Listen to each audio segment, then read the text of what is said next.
in Times Square. Tal, Danon, just one of several senior officials sort of competing to convey their message on Syria, on Iran, their warnings. What was his? What kind of evidence did he present?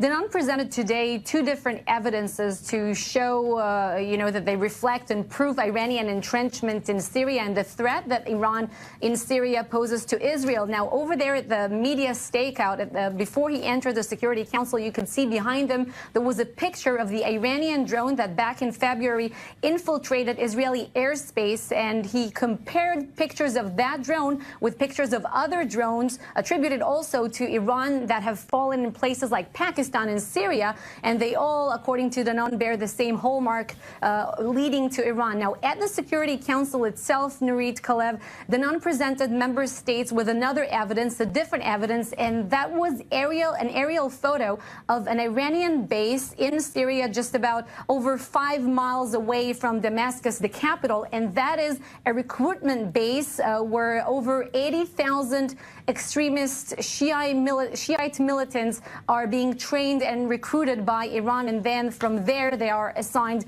to their terror activities, terror missions, as Danon called it.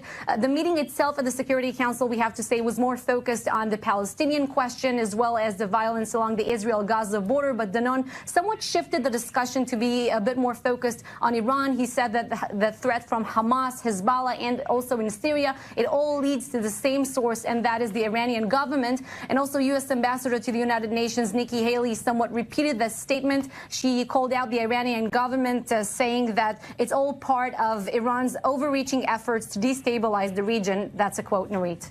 Now, we should note, Tal, that meeting actually was supposed to be about, as so many meetings at the UN are, the Palestinian issue.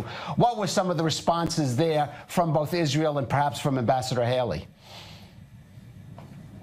Well, UN ambassador to Israel's representative to the United Nations, Danny Danon, he basically contradicted someone who spoke before him, and that was the Palestinian representative, Mr. Riyad Mansour, who said that the Palestinian protests, what is called the March of Return that we see almost every Friday now, are peaceful protests. So both Danon and U.S. Ambassador Nikki Haley, they blamed Hamas for the deaths of rioters over there. Ambassador Haley, for example, she said that the terror group Hamas was using children as cannon fodder, and Ambassador Danon, he used a sentence that is very famous, something that former Israeli Foreign Minister Golda Meir once said, that there will be peace between Israelis and Palestinians when the Palestinians will love their children more than they hate us. And he said that sentence when he talked directly to Ambassador Mansour. All right, plenty of props always brought to the United Nations. A question of whether they are